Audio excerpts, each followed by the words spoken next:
జన సైనికులారా తస్మాత్ జాగ్రత్త. పవన్ కళ్యాణ్ గారికి ముఖ్యమంత్రి చంద్రబాబు నాయుడు గారు 10వ ర్యాంక్ ఇచ్చారు.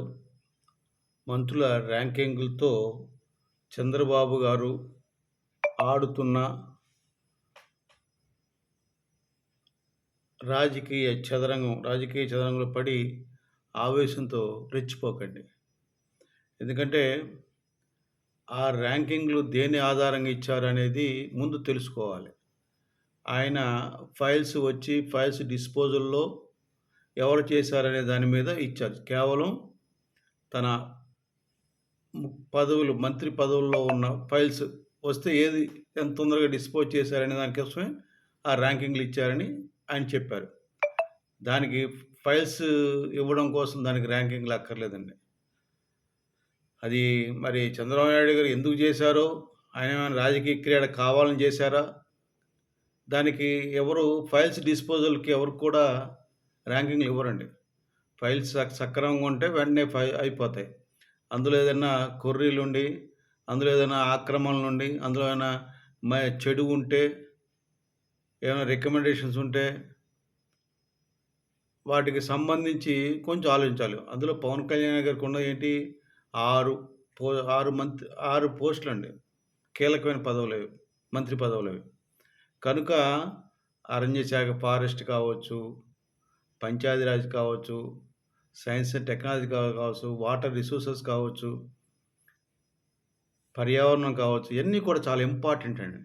అటువంటి ఇంపార్టెంట్ ఉన్నప్పుడు అవి తొందరపడి చేయకూడదు. ప్రతిదానికి ఇంటర్లింక్ ఉంటుందండి. అది. మరి అదే చంద్రబాబు నాయుడు గారు బుక్ ఎగ్జిబిషన్ కోసం బుక్ ఎగ్జిబిషన్ సొసైటీ వాళ్ళు చంద్రబాబు నాయుడు గారిని కలిసి మాకు ఇలా బుక్ ఎగ్జిబిషన్ పెట్టుకున్న పీడబ్ల్యూ గ్రౌండ్స్‌లో జగన్మోహన్ రెడ్డి అంబేద్కర్ గారి విగ్రహం పెట్టాడు.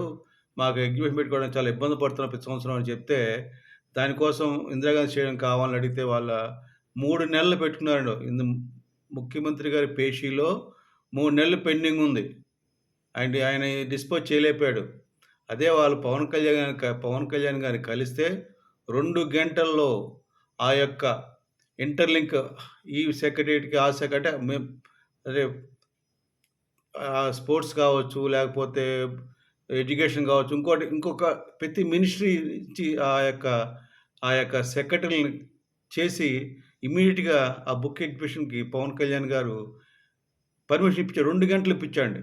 3 నెలలు ముఖ్యమంత్రి గారి పేషీలో ఉన్న ఆళ్ళు తేల్చలేకపోయినా సెక్రటరీలో అందరూ డిపార్ట్మెంట్ సెక్రటరీ తేల్చలేకపోయింది.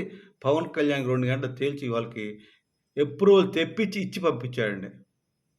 బుక్స్ కూడా ఒక రకమైన దార్జు లాంటిది. పిల్లలకి చదువుకోవడానికి బుక్స్ కూడా చాలా ఇంపార్టెంటు అని, ఇది క్రీడలే కాదు, ఇది కూడా ముఖ్యమైనదే అని చెప్పాడండి. అట్లా మరి అంత కష్టపడి పనిచేస్తున్న పవన్ కళ్యాణ్ గారు ఫైల్స్ కోసం ర్యాంకింగ్ అని చెప్పి ఆయన తగ్గించినట్టు జన సైనికులు, వీర మహిళలు భావిస్తున్నారు.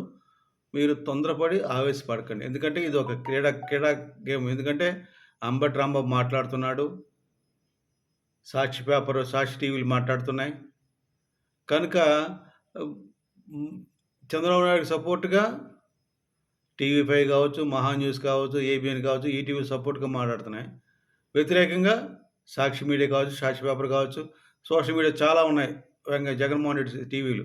వాళ్ళందరూ కూడా అగెన్స్ట్‌గా మాట్లాడుతున్నారు. కానీ మనం గ్రహించాల్సింది ఏంటంటే పవన్ కళ్యాణ్ గారు ఏంటి? పవన్ కళ్యాణ్ గారు చాలా స్ట్రెయిట్ ఫార్వర్డ్‌గా మాట్లాడే వ్యక్తి. ఆయన అంటే ముక్కుసూటిగా మాట్లాడే వ్యక్తి. అబద్ధాలు మాట్లాడడు, నిజాయితీగా ఉంటాడు, డబ్బులు ఆశించడు, ప్రజలకు సేవ చేయాలి, ప్రజలే నా లక్ష్యం, ప్రజలే నా జీవితం అన్న తీరుగా ఉంటుంది. అందుకోసం ఆయన ప్రతి మంత్రిని ప్రశ్నిస్తాడు, ప్రతి ఒక్కరిని ప్రశ్నిస్తాడు. దానికి ఎగ్జాంపుల్ ఏం అక్కర్లేదు మీకు. మన రాష్ట్రానికి స్పెషల్ కేటగిరీ స్టేటస్ ఇవ్వలేదని చెప్పి చంద్రబాబు నాయుడు గారు స్పెషల్ ప్యాకేజ్ తీసుకుంటే కాకినాడలో పాచిపోయిన లడ్డూలను మాట్లాడారు పవన్ కళ్యాణ్ గారు. అది ఆయన ఎవరు ఏంటి ఆలోచించారండి. ఆ రోజున కాకినాడలో మాట్లాడినప్పుడు వెంకయ్యనాయుడిని మాట్లాడారు, భారతీయ జనతా పార్టీని మాట్లాడాడు, చంద్రబాబు నాయుడు మాట్లాడాడు, అందరిని మాట్లాడాడు. కానీ ఆ రోజున ఈ యొక్క పార్టీలు సో కాల్డ్ నీచ నికృష్ట పార్టీలు ఏ పార్టీ కూడా పవన్ కళ్యాణ్‌కి సపోర్ట్‌గా మాట్లాడలేదు. అంటే సిపిఐ కావచ్చు, సిపిఎం కావచ్చు, కాంగ్రెస్ కావచ్చు, వైఎస్ఆర్‌సీపీ కావచ్చు, జయప్రకాష్ నారాయణ లోక్సత్తా కావచ్చు, ఇట్లా రకరకాల పార్టీలు. ఎవ్వరు ఒక్కరు సపోర్ట్ చేసిన పవన్ కళ్యాణ్ గారికి ఎంతో బలమైన శక్తి వచ్చేది. ఆయన వాయిస్‌కి బలపడేది. ఆ రోజు ఒక్కరు మాట్లాడలేదు. ఈరోజు మాట్లాడతారు. మీరు మాట్లాడండి పవన్ కళ్యాణ్. అదే ఆయన చెప్తాడు. నేను మాట్లాడుంటే నా వాయిస్‌కి అప్పుడే బలం వచ్చేది. 2017, 18లో బలం వచ్చేది. అప్పుడు కేంద్ర ప్రభుత్వం ఖచ్చితంగా దిగొచ్చేది. అంటే నేను ఎందుకు చెప్తున్నానంటే పవన్ కళ్యాణ్ గారికి ఏమీ లేదు. ఎవరిని వదిలిపెట్టడు. ఇంకొక ఎగ్జాంపుల్ కూడా చెప్తా మీకు. అమరావతి ఈ రైతులు అమరావతి ఉద్యమం చేస్తున్నప్పుడు మన అమరావతి ప్రాంతాల్లో పవన్ కళ్యాణ్ గారు పర్యవేక్షించినప్పుడు ఒక విలేకరులు అడిగారు. వీళ్ళు వైసీపీ వాళ్ళెళ్ళి ఢిల్లీ వెళ్లారు. వాళ్ళెళ్ళి భారతీయ జనతా పార్టీ పొత్తు పెట్టుకుంటున్నారంటే పవన్ కళ్యాణ్ పొత్తు పెట్టుకోరని చెప్పాడు. పొత్తు పెట్టుకుంటా అన్నారు. పొత్తు పెట్టుకుంటే నేను బయటకొచ్చేస్తా అని చెప్పాడు. అంతేగాని ఎక్కడ తగ్గడం గానీ, అనవసరంగా అది ఒక ఒక ఒక విలువ లేని పార్టీలతో పొత్తు పెట్టుకునే తత్వం పవన్ కళ్యాణ్ కాదు. ఆ రకంగా పవన్ కళ్యాణ్ నాకు అమరావతి రాజధానిగా ఉండాలి. అమరావతే రాజధాని అని భారతీయ జనతా పార్టీ చెప్పింది గనుక భారతీయ జనతా పార్టీతో పొత్తు పెట్టుకున్నానని ధైర్యంగా కాళ్ళు ఎగరేసి చెప్పాడు. అది ఎవరైనా చెప్పగలరా అట్లా? అది పవన్ కళ్యాణ్ గొప్పతనం. అంతేగాని ఈ నంగనాచి నాటకాలు. కానీ ఇప్పుడు ఏం జరుగుతుందండి? పవన్ కళ్యాణ్ గారు ప్రజల కోసం న్యాయం జరగట్లేదు. లా అండ్ ఆర్డర్ సరిగ్గా లేదు. ప్రజలు ఇబ్బంది పడుతుందో తెలుసుకొని మనుషులను ప్రశ్నిస్తుంటే వాళ్ళేదో ప్రభుత్వాన్ని ప్రశ్నించినట్టు ఫీల్ అయిపోయి ఏబిఎన్ కిట్టుగాడు వాడు దాని గురించి చెప్పకుండా లా అండ్ ఆర్డర్ సిట్యుయేషన్ ఎలా ఉందో చెప్పకుండా జనసేన నాయకుల గురించి, పవన్ కళ్యాణ్ గురించి ఆయన తక్కువ ఇలా మాట్లాడతాడా, అలా మాట్లాడతాడా, ఎలా మాట్లాడతాడు, ఆయనకి అంత శక్తి ఎక్కడిది, అది ఇది అది డిప్యూటీ ముఖ్యమంత్రికి ఏముంది అసలుకి, ఏం పదవి ఉంది, ఇలాగ చిన్న వాడు నోటికొచ్చి కానీ ఆ కిట్టిగాడికి తెలియంది ఒకటే, అసలు పవన్ కళ్యాణ్ లేకపోతే ఆంధ్రప్రదేశ్ రాజకీయాలు లేవు. ఆయన చెప్పాడు పవన్ కళ్యాణ్ గారు. జనసేన పార్టీ లేకపోతే ఆంధ్రప్రదేశ్ 2 తెలుగు రాష్ట్రాల్లో రాజకీయం లేదన్నాడు. ఇప్పుడు భారతదేశం మొత్తం రాజకీయం లేదు. That is Pawan Kalyan. ఆ రకంగా కృషి చేసి జనసేన పార్టీని ఆయన్ని అంతవరకు పెంపొందించుకున్నాడు. అదే ఆయన గొప్పతనం. దానికి కారణం ఎవరు? మనం, మన జన సైనికులం, మన వీర మహిళలం, మన శక్తి అంతా ఆయనకి అందుకే ఆయనకి మన మీద ఎనలేని అభిమానం పవన్ కళ్యాణ్‌కి. పవన్ కళ్యాణ్‌కి జన సైనికులు, వీర మహిళలు అంటే ఎందుకు అంత అభిమానం అంటే వాళ్ళ వల్లే నాకు ఈ శక్తి వచ్చింది. మోడీ గారు నన్ను మెచ్చుకుంటున్నారు. నా భుజం మీద చేయేస్తున్నారు. ఆంధీ హై అంటున్నారంటే కారణం మీరని గర్వంగా చెప్పాడు పవన్ కళ్యాణ్ గారు. అందుకని ఈ రకంగా జన సైనికులు, వీర మహిళలు పవన్ కళ్యాణ్‌కి సాలిడ్‌గా సపోర్ట్ చేస్తున్నారని కిట్టుగాడు పవన్ కళ్యాణ్ తగ్గించాలని, జనసేన పార్టీని తగ్గించాలని, జనసేన పార్టీలు ఇప్పుడిప్పుడు బలపడుతున్న నాయకుల్ని తగ్గించాలని వాళ్ళ మీద రకరకాల కథనాలు పెడుతూ రాస్తూ చెప్తున్నాడు వాడు. ఇప్పుడు కొత్తగా సాక్షి టీవీ మొదలుపెట్టింది. కిరణ్ రాయల మీద ఏదో కేసు పెట్టి ఏదో రకంగా కిరణ్ రాయల్ని తప్పు చేసి జనసేన పార్టీ తగ్గించాలని. నేను ఒకటే చెప్తున్నానండి. వీళ్ళందరూ కూడా వీళ్ళు ఇప్పుడు మనం ఏమనుకున్నాం?